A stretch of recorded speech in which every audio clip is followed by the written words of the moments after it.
Olá pessoal, sejam bem-vindos ao canal Resumos Legais. Se você ainda não é inscrito no canal, inscreva-se para que você possa acompanhar os vídeos que eu vou postando aqui diariamente. Na aula de hoje, nós vamos continuar no eixo temático número 5 do bloco 4, onde nós vamos tratar sobre a Lei 14.457 de 2022. Esta lei vai instituir o programa Emprega Mais Mulheres e também vai alterar alguns dispositivos da CLT. Aqui no artigo 1º nós temos a seguinte redação.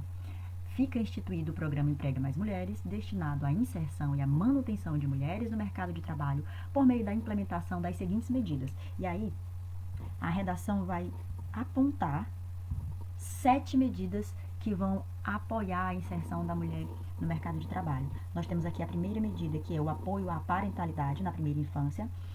A segunda medida, apoio à parentalidade por meio também de flexibilização do regime de trabalho. 3. Qualificação das mulheres. 4. Apoio ao retorno das mulheres após o término da licença maternidade. 5. Reconhecimento de boas práticas na promoção da empregabilidade, concedendo a algumas instituições o selo Emprega Mais Mulher. 6. Prevenção e combate ao assédio sexual e também outras formas de violência no trabalho. E 7, estímulo ao microcrédito para mulheres. Vamos iniciar falando do apoio à parentalidade, que vai conceder reembolso creche e também o incentivo e a manutenção de instituições de educação infantil. Estas medidas são voltadas para crianças de até 5 anos e 11 meses de idade. O reembolso creche é um benefício que ele está previsto na legislação previdenciária e consiste em um valor que pode ser pago pelo empregador ao empregado. Então, nós vamos ter o seguinte aqui em relação ao reembolso creche, lá no artigo 4. Os valores pagos a título de reembolso creche não possuem natureza salarial, eles também não podem ser incorporados à remuneração do empregado, também não constituem base de incidência de contribuição previdenciária ou de FGTS e também não configuram rendimentos tributáveis da empregada ou do empregado. O empregador que conceder o reembolso creche aos empregados, ele vai ficar desobrigado de manter uma creche na sua instituição. Eu trouxe aqui a redação da CLT no artigo 389, parágrafo 1º, que vai obrigar as instituições que tenham pelo menos 30 funcionárias com idade maior de 16 anos a terem um local onde as mulheres possam deixar os seus filhos sob vigilância e assistência no período em que estiverem em amamentação. Então, o empregador que fornecer esse reembolso creche, ele não vai precisar manter esse estabelecimento. Aqui ainda em relação à Lei 14.457, nós temos no seu artigo 3º, que para que haja o reembolso creche na instituição, na empresa, enfim, é necessária a formalização por meio de um acordo individual, de um acordo coletivo ou de uma convenção coletiva de trabalho. Para que haja a adoção do reembolso creche, são necessários alguns requisitos. O primeiro requisito que nós temos aqui é o empregado vai escolher a creche ou a pré-escola no qual estará o seu filho ou sua filha. Os filhos devem ter entre 5 anos e 11 meses de idade. O empregador deve fornecer todas as informações necessárias sobre exigências e procedimentos em relação à adoção do reembolso creche e também não é permitido o oferecimento discriminatório desse reembolso e nem deve ser oferecido como forma de premiação para o empregado ou para a empregada. O artigo 6º vai dizer o seguinte: o Sistema S pode manter instituições de educação infantil destinadas aos dependentes dos empregados e das empregadas vinculadas às atividades econômicas a eles correspondentes. Nós temos aqui que este dispositivo é voltado ao SESI, SESC e ao SEST. Avançando um pouco mais, nós temos aqui o apoio à parentalidade por meio da flexibilização do regime de trabalho. Sim, esta lei ela vai flexibilizar o regime de trabalho das empregadas e dos empregados que tenham filhos até a idade que nós vamos já mencionar, para que eles possam dar conta de cuidar dos seus filhos nessa idade, né? Nós temos aqui no artigo 7º que a prioridade para trabalhar em teletrabalho, trabalho remoto ou trabalho à distância é para as empregadas e os empregados que têm filhos, enteados ou crianças sob sua guarda judicial com até 6 anos de idade, ou, nesta mesma situação, a pessoas que tenham deficiência, e aí não tem um limite de idade. Agora eu quero chamar a atenção para um detalhe. A CLT, no seu artigo 75F, vai dar esta mesma orientação em relação à prioridade para trabalhar em teletrabalho, trabalho remoto, mas para uma idade inferior, até 4 anos de idade, enquanto a lei que nós estamos tratando aqui, 14.457, vai dar uma idade bem maior, até 6 anos de idade. Então, isso aqui é uma informação importante para levar para a prova. O empregador também pode, segundo o artigo 8º, conceder uma ou mais das vantagens dos incisos de 1 a 5, baseado no seu poder diretivo, poder gerencial, mas também levando em consideração a vontade dos empregados. E aqui nós temos as seguintes medidas. Medida número 1, adotar um regime de tempo parcial para o empregado ou para a empregada que tenha sob sua guarda filho, enteado, com até 6 meses de idade ou com deficiência, isso aqui com o objetivo de promover a conciliação entre o trabalho e a parentalidade. O inciso 2 vai falar também sobre o regime especial de compensação de jornada de trabalho, adotando aqui um banco de horas. O item 3, jornada de trabalho de 12 por 36 horas ininterruptas de descanso. Item 4, antecipação de férias individuais. E item 5, horários de entrada e saída que sejam flexíveis. Agora, com relação o horário parcial ou com relação à antecipação das férias, há uma limitação no dispositivo porque estas medidas só podem ser adotadas para crianças até o seu 2º ano de idade. Então, nós temos aqui uma informação importante para levar para a prova. Outra informação é em relação às medidas de que tratam estes artigos que nós havíamos falado. Elas têm que ser formalizadas por meio de acordo individual ou de acordo coletivo ou até mesmo uma convenção coletiva de trabalho. E outra observação importante ainda em relação a este artigo é que o prazo fixado no parágrafo 1º, que nós acabamos de mencionar, aplica-se inclusive para o empregado ou para a empregada que tiver filho enteado ou pessoa sob sua guarda judicial com deficiência. Então, a lei também tem essa proteção à criança que tenha deficiência.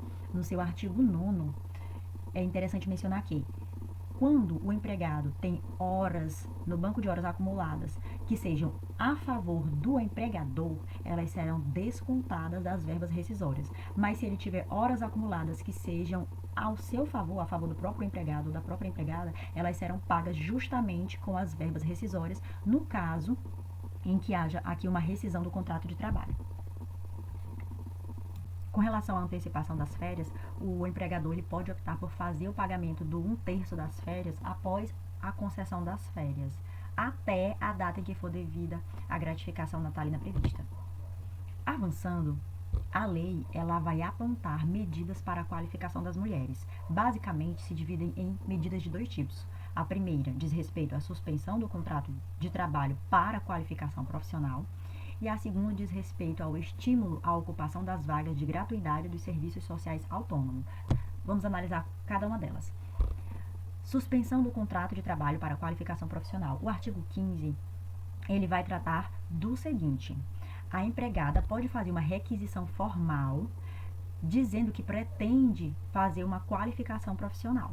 Então, a partir daí, o empregador ele vai poder suspender o contrato de trabalho dessa empregada para que ela possa participar desse curso ou desse programa de qualificação profissional que é oferecido. Agora, nós temos algumas considerações em relação a este artigo. A primeira, a suspensão do contrato de trabalho para que a empregadora possa fazer sua qualificação profissional precisa ser formalizada por meio de um acordo individual, de acordo coletivo ou de convenção coletiva de trabalho.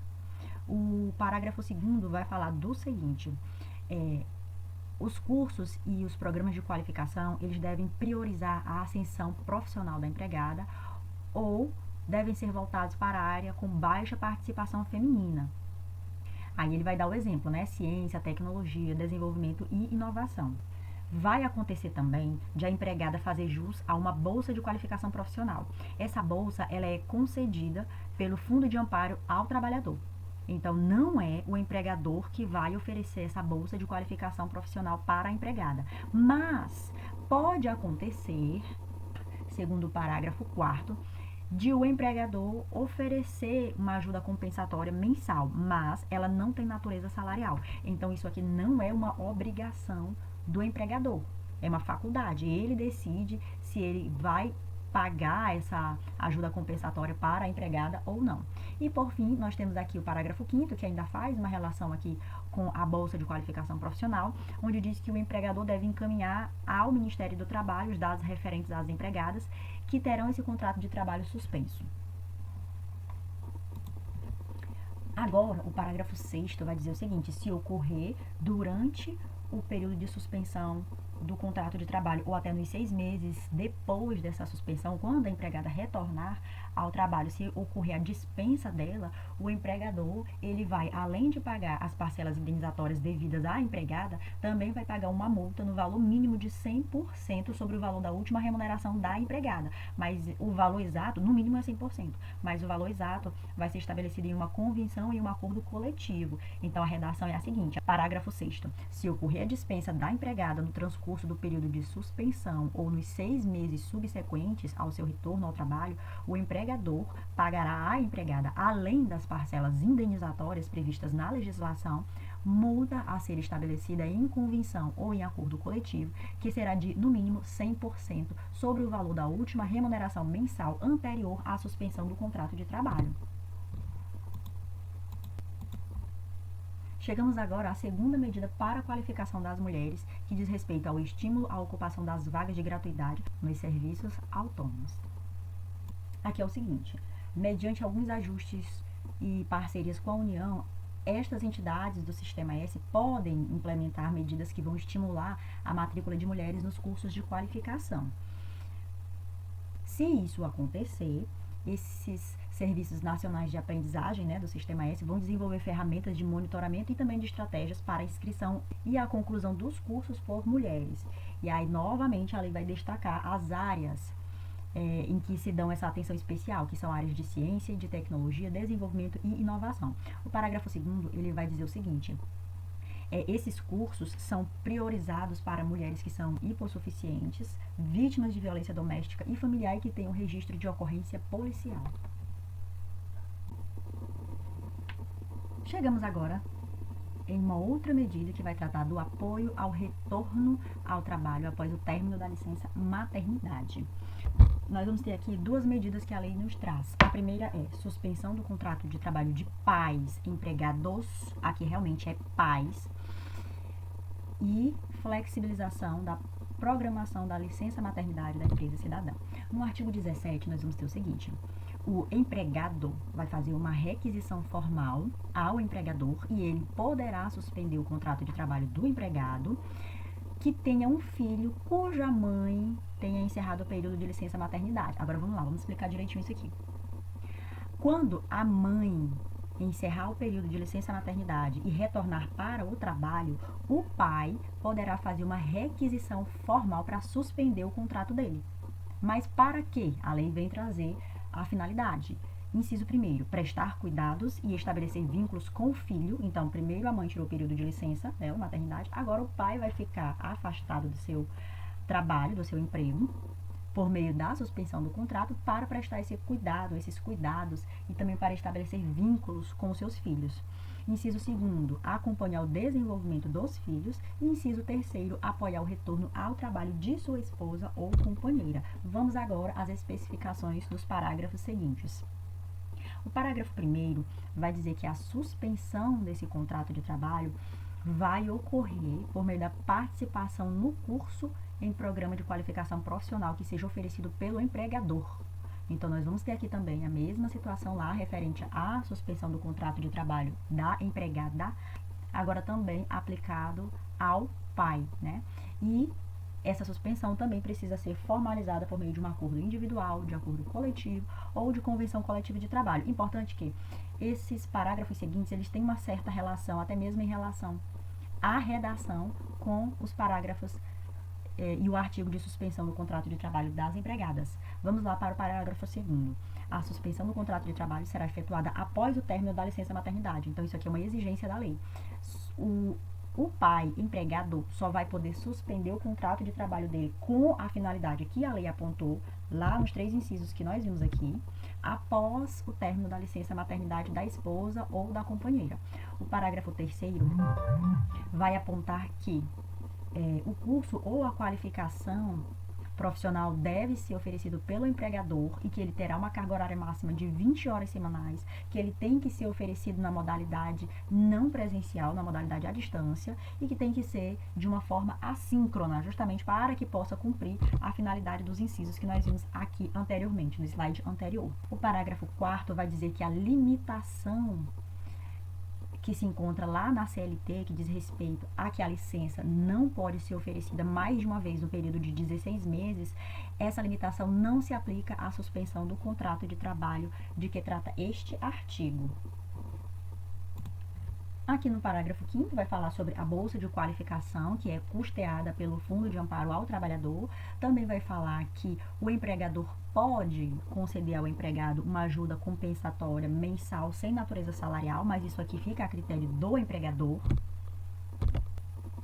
E o parágrafo 7, tal qual nós vimos lá em relação à suspensão do contrato de trabalho da empregada, vai falar que se ocorrer a dispensa do empregado durante o período de suspensão ou até mesmo 6 meses após o retorno dele ao trabalho, o empregador fica obrigado a pagar uma indenização para ele no valor mínimo de 100% sobre a última remuneração mensal anterior à suspensão do contrato de trabalho, mas o valor correto vai ficar estipulado em uma convenção ou um acordo coletivo, sendo que o mínimo é 100%.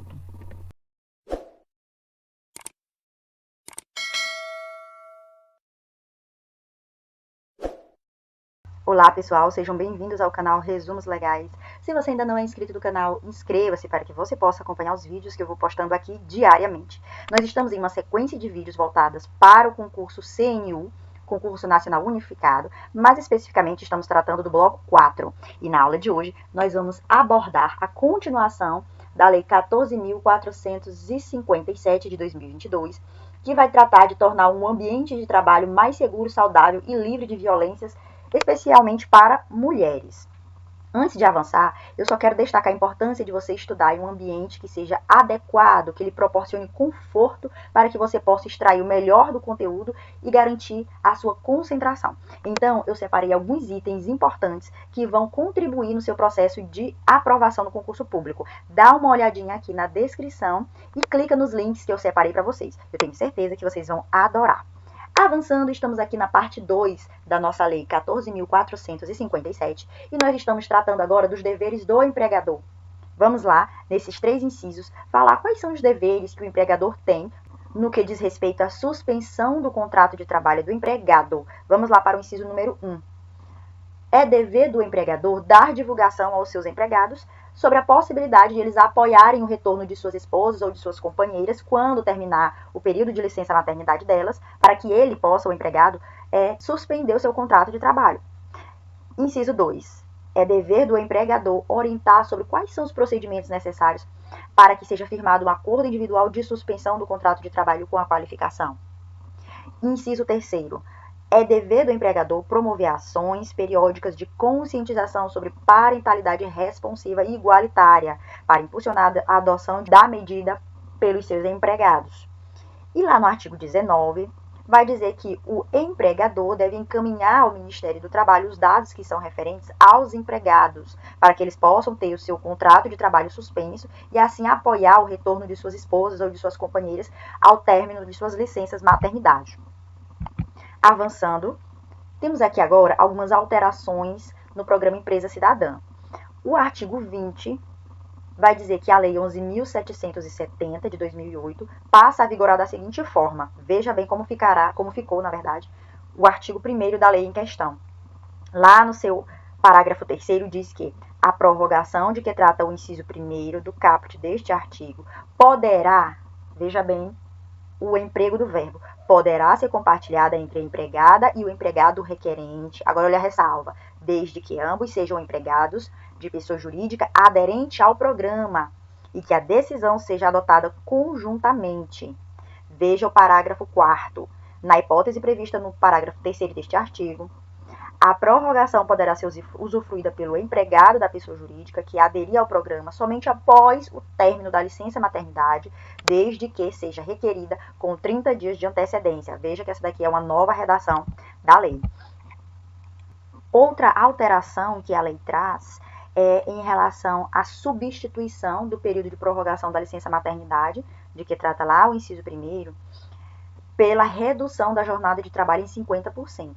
Neste caso, se a jornada de trabalho for reduzida em 50% em substituição à prorrogação da licença maternidade, isso deverá ocorrer pelo período de 120 dias. Mas há 2 requisitos que precisam ser preenchidos. O primeiro requisito, a empregada deve receber o seu salário integral por esse período de 120 dias.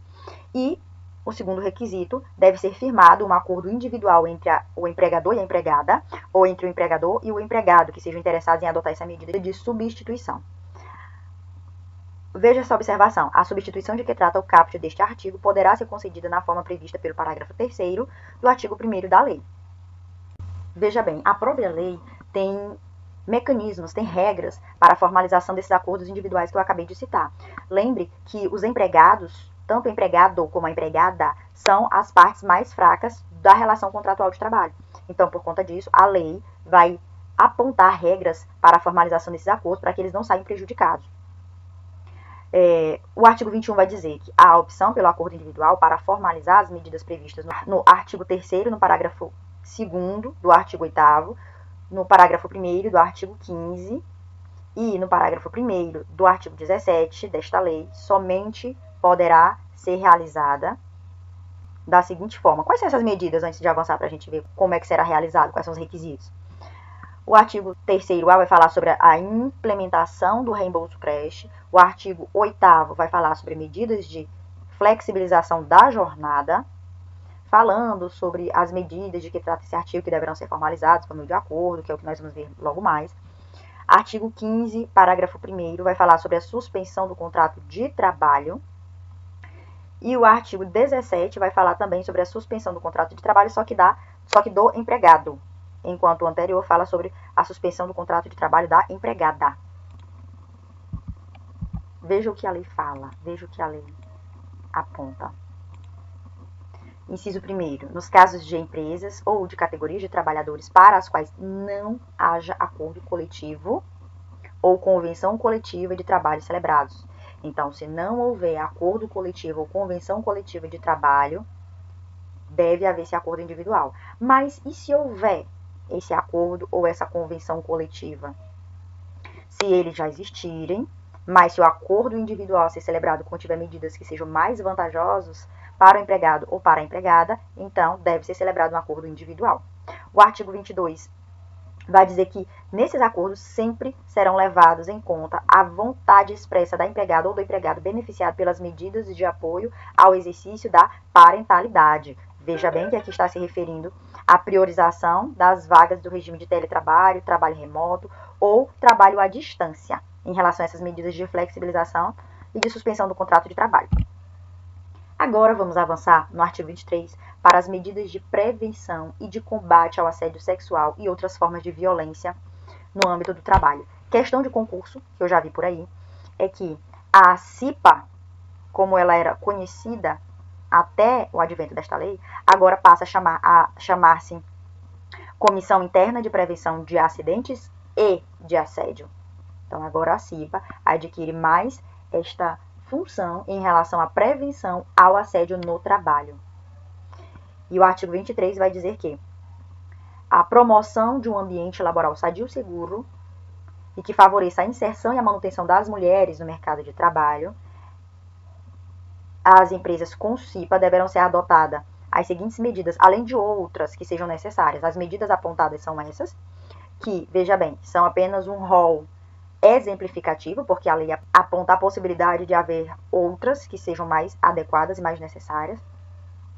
Mas aí nós temos as seguintes medidas. Primeira, inclusão de regras de conduta a respeito do assédio sexual e de outras formas de violência nas normas internas da empresa e que devem ter ampla divulgação. Inciso 2º, deve haver fixação de procedimentos para o recebimento e o acompanhamento de denúncia, além da aplicação de sanções administrativas, e deve ser garantido o anonimato das pessoas denunciantes, mas sem prejuízo de procedimentos jurídicos cabíveis. Inciso 3º, inclusão de temas referentes à prevenção e ao combate ao assédio e outras formas de violência nas atividades e práticas da CIPA, que agora adquiriu mais esta função. E o inciso 4º vai falar da realização, no mínimo, a cada 12 meses de capacitação, de orientação, além de sensibilização dos empregados e das empregadas, de todos os níveis hierárquicos, não importa se você esteja no topo da relação hierárquica ou mais abaixo, você vai participar dessa realização de capacitação, de orientação e de sensibilização, que será feita na empresa, voltadas para os temas de violência, assédio, igualdade e diversidade no ambiente de trabalho. Aqui reforçando, diz que o recebimento das denúncias não vai substituir o procedimento penal correspondente, no caso de conduta que seja denunciada pela vítima, que se encaixe na tipificação de assédio sexual.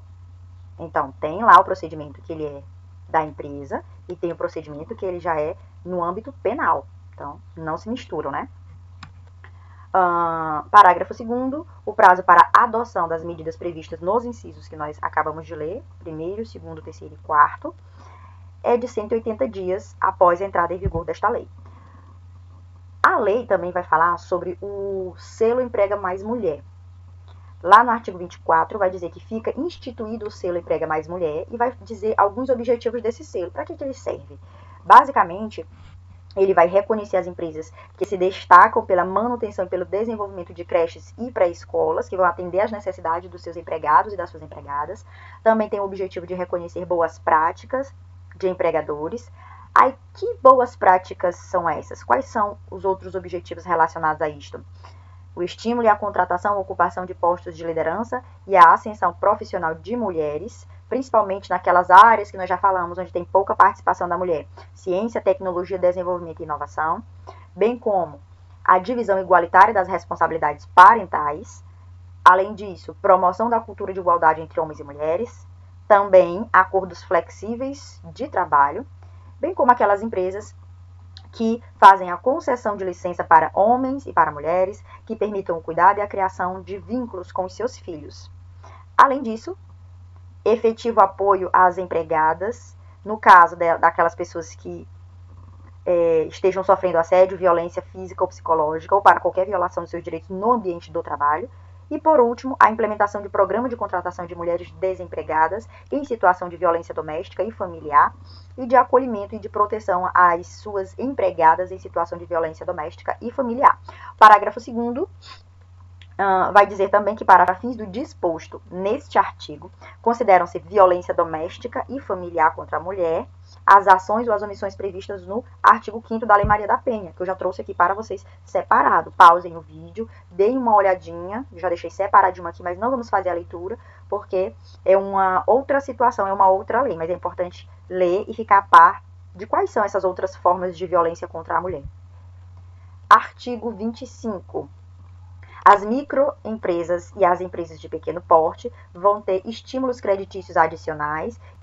Os artigos 26, 27 e 28 vão falar em relação aos procedimentos da empresa que recebeu este selo. Então, elas têm que prestar contas anualmente e também podem divulgar a sua marca e produtos vinculados ao selo. Mas, nos casos de grupo econômico ou de associação com outras empresas que não detenham o selo, divulgar o selo está vedado. E, por último, no artigo 28, ato do Ministério do Estado do Trabalho e Previdência disporá sobre o regulamento completo do selo Emprega Mais Mulher. Aqui, nós vamos ter também algumas medidas de estímulo ao crédito, ao microcrédito para mulheres. É importante ler também todo este artigo, mas eu vou me atentar aqui às partes mais importantes, consideradas mais importantes. Veja aqui no artigo 29, que vai falar de operações de crédito do programa de simplificação de microcrédito digital para empreendedores, que eles terão condições diferenciadas para mulheres que exerçam alguma atividade produtiva ou de prestação de serviço, não importa que seja urbano ou rural, de forma individual ou coletiva, mas na condição de pessoas naturais. E o inciso seguinte vai dizer que estes créditos, essas condições diferenciadas, são aplicadas para mulheres na condição de pessoas naturais e de microempreendedoras individuais do Programa Nacional de Microcrédito Produtivo Orientado. Aí embaixo vai falar sobre as taxas de juros relacionadas a essas condições diferenciadas de crédito, que é importante que vocês deem uma olhadinha para ficar por dentro. Aqui nós temos, em relação ao artigo 30, a garantia, né? A lei vai falar sobre que é garantido um salário igual para os empregados que exerçam função idêntica. No artigo 31, vai falar sobre o Cine, que implementará iniciativas com vista à melhoria da empregabilidade de mulheres que tenham filho enteado ou pessoa em guarda judicial que tenha até 5 anos de idade, também de pessoas que sejam chefe de famílias monoparental ou que tenham deficiência ou que tenham filho com deficiência. Aqui são mais algumas informações de alterações voltadas para a CLT. Veja aqui que o artigo 32 vai falar que a consolidação das leis do trabalho passa a vigorar com as seguintes redações. Algumas outras alterações também na Lei 13.999 e na Lei 12.513. Deem uma olhadinha também, essas leis passam a vigorar em um artigo ou em um inciso com uma nova redação. Pause um pouquinho aí o vídeo, dê uma olhadinha e esteja preparado para as questões que possam cair relacionadas a isso. Embora a incidência seja um pouco menor, porque aqui são questões mais direcionadas para a própria CLT, ou para a própria Lei 13.999, ou para a Lei 12.513. Então, deem uma pausa, deem uma olhadinha aí no vídeo e leiam estas alterações, essas novas redações, na verdade. Chegamos aqui ao fim da nossa análise, do nosso estudo da Lei 14.457 de 2022. E eu trouxe aqui somente uma questãozinha que eu encontrei voltada para a lei que nós estamos estudando, que diz o seguinte: a nova versão do NR5 entrou em vigor em 21 de 3 de 2023, e esta nova legislação, que corresponde à Lei 14.457, de 21 de setembro de 2022, alterou o nome da CIPA para, nós temos aqui, nós acabamos de ver, a alteração foi para Comissão Interna de Prevenção de Acidentes e Assédio. Então, além de prevenir acidentes, também vai prevenir assédios contra a mulher, assédio de uma forma geral, voltados, que ocorrem, na verdade, no ambiente de trabalho. Chegamos ao fim. Muito obrigada por assistir até aqui. Curta este vídeo, compartilhe este vídeo para que a gente possa ganhar mais alcance e ajudar mais pessoas. Muito obrigada e até a próxima.